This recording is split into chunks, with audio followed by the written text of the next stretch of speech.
ఎట్టకేలకు ఆర్జీవీకి నోటీసులు ఇచ్చారు. ఆర్జీవీకి లాభం ఉన్నా నష్టం ఉన్నా తెలుగుదేశం ప్రభుత్వానికి అదే కూటమి ప్రభుత్వానికి ఏ విధమైన లాభం ఏమైనా ఉందా, ఉపయోగం ఉందా అసలు? దీని గురించి సుమారుగా చర్చించవచ్చండి. ఎందుకంటే రామ్ గోపాల్ వర్మ ఆయన ఒక సినిమా డైరెక్టర్. అంటే ఆయన మంచి రావటమే మంచి హిట్ తోటి వచ్చాడు కాబట్టి సెన్సేషనల్ డైరెక్టర్ అంటారు. శివ తర్వాత హిందీలోకి వెళ్ళిన తర్వాత డిపార్ట్మెంట్ అది అమితాబ్ బచ్చన్ తోటే ఒక పెద్ద సినిమా తీసి హిట్ చేసుకున్నాం. అంటే ఆయనకి క్రియేటివిటీ ఉంది, తన మార్క్ అంటూ తెలుగు సినిమా ఇండస్ట్రీలో బాలీవుడ్లో కూడా హిందీ సినిమా రంగంలో కూడా చూపించుకున్నారు.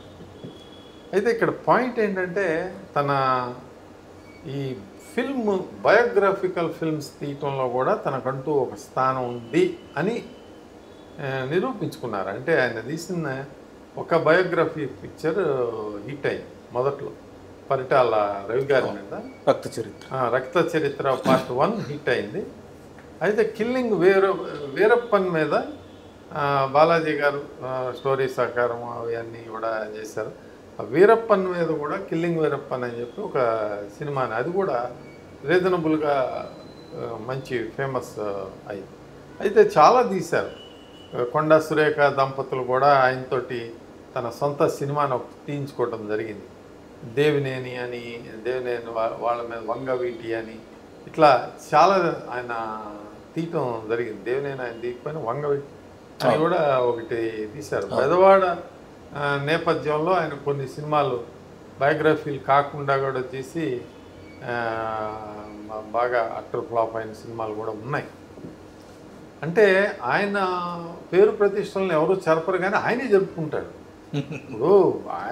ఇప్పుడు ఎవరు ఏమి చేయనవసరం లేదు, ఆయనే జరుపుకుంటాడు. అయితే ఇక్కడ రాజకీయాలు, సినిమా రంగం రెండు ఫేమ్ రావటానికి ఒక ఉపకరణాలండి. ఒక మనిషి ప్రజల్లో అంటే సామాన్య ప్రజానీకంలో గుర్తింపు పొందాలి, మనం ఎక్కడికైనా వెళ్తే ఈయన ఫలానా అని గుర్తుపెట్టుకోవాలి అని అంటే సినిమా రంగంలో లబ్ధ ప్రతిష్టలు అయితే గుర్తుపెట్టుకుంటారు.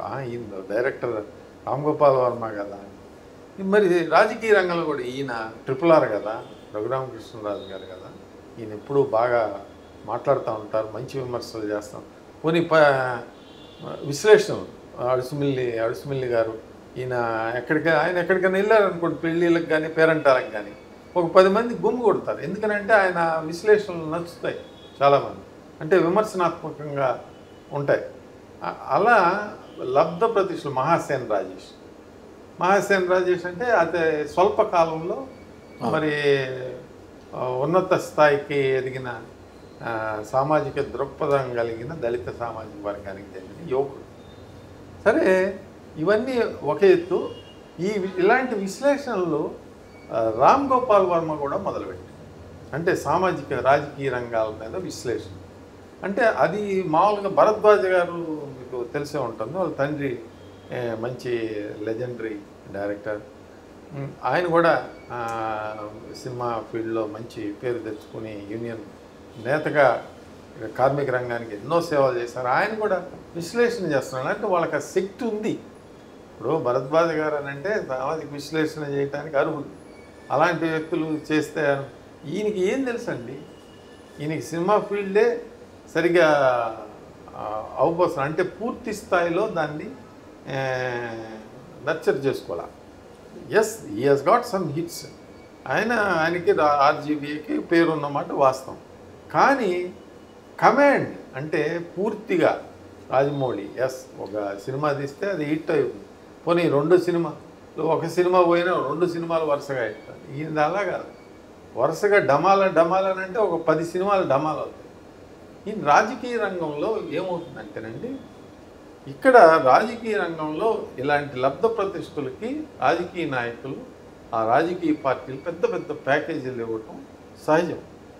వాళ్ళు చెప్తారనమాట, పలానా మా పార్టీకి అనుకూలంగా మీరు ఈ ఎలక్షన్ల చివరి వరకు చేస్తే మీకు ఇది అనేది ఒకటి ఉంటుంది. దాన్ని బట్టి చేస్తూ ఉంటారు అందరూ. కొంతమంది ఏమో ఫిజికల్గా ప్రచారం చేస్తారు ఫీల్డ్లోకి వెళ్ళి. ఫలానా కాన్స్టిట్యున్సీలో సినిమా గ్లామర్ ఉంటే జనం వస్తారు. మామూలు రాజకీయ నాయకులు ఎంతసేపు ఉపన్యాసం చెప్పినా ఆ ఉపన్యాసం ఎవడు వినడు. అదే సినిమా నటులు వాళ్ళు వచ్చారనుకోండి వింటారు. ఇప్పుడు ఈయన ఏంటంటే సోషల్ మీడియా బాగా యాక్టివ్ అయింది కాబట్టి ఆయన ఉన్న ప్రదేశంలోనే కూర్చుని వ్లాగ్ అంటే ఆయన చెప్తూ ఉంటాడు. ఏదో యాంకర్ ఎవరో ఒకరిని పెడతారు, ఆర్జీవీ కాబట్టి కొంచెం మంచి యాంకర్స్నే పెడతారు. ఏదో ప్రశ్న అడుగుతాడు, ఈయన సర్కాస్టిక్గా ఈయన ఇష్టం వచ్చినట్టు విధానంలో దానిలో ఏమవుతుందంటే దానికి జోడింపుగా అంటే తాలింపు వేసినట్టు ఆయన ట్విట్టర్ ఖాతాలో యథేచ్ఛగా ఎవరో పంపిస్తారు, దాన్ని ఆయన పోస్ట్ చేయడం. ఈ పోస్ట్ సార్ మీరు పెట్టండి, సరే పెడతా. పెట్టినందుకు ఉపయోగం లేకుండా ఆర్జీవీ ఏ పని చేయడు. ఆయనేం క్రియేటివ్, ఆయనేం టీం పెట్టుకోడు, ఆయన మ్యానుఫ్యాక్చర్ చేయడు. ఎవరో చెబితే ఏదో లబ్ధి కోసమే చేస్తాను. అలా చేసినవి అప్పుడు చెల్లుబాటు జగన్మోహన్ రెడ్డి గారి కాలం. ఇప్పుడు ఉన్నది చంద్రబాబు నాయుడు గారి, పవన్ కళ్యాణ్ గారు, మరి బీజేపీ వాళ్ళ కూటమి ప్రభుత్వం. వీళ్ళు తాట తీసి తోలు వలుస్తారు. అంటే ఎందుకు అది సర్కాస్టిక్గా అన్న మాటే కానీ అంటే ఆ లెవెల్లో ఉంటుంది వీళ్ళ క్రియ. ఇప్పుడు కూటమి ప్రభుత్వం వచ్చిన తర్వాత ఆర్జీవీ గారు కామైపోయిన కర్మ వెంటాడుతూనే ఉంటుంది.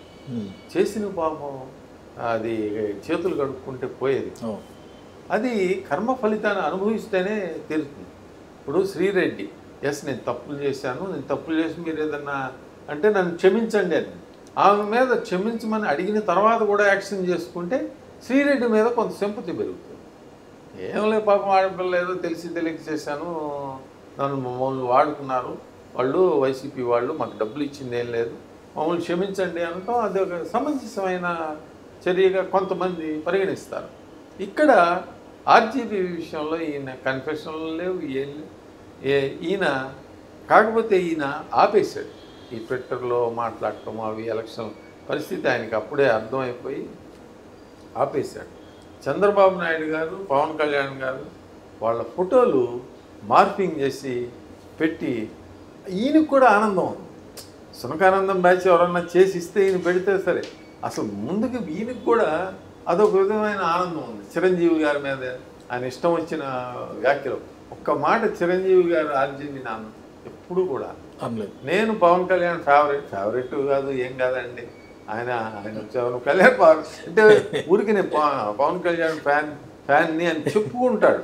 చెప్పుకుని ఆ ముసుగులో ఆయన్నే విమర్శిస్తూ ఉంటాడు. అది ఆర్జీవీ తెలివితేటలు.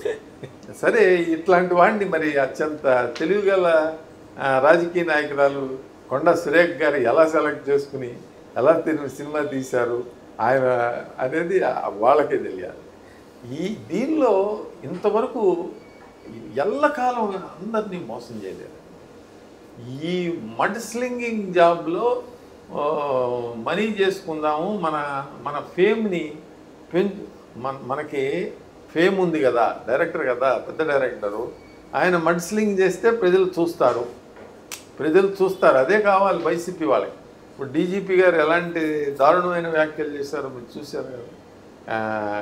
కోయ ప్రవీణ్ మరి డిఐజీ రాయలసీమ, ఆయన ఎలాంటి వ్యాఖ్యలు వర్రారాఘవరెడ్డి అరెస్ట్ మీద, వర్రారాఘవరెడ్డికి ఒక ముసుగేసి వెనకాల నుంచోబెట్టి కడుపుకి అన్నం తినేవాడు ఎవడో ఇలాంటి పోస్టులు పెట్టడు అన్నాడు.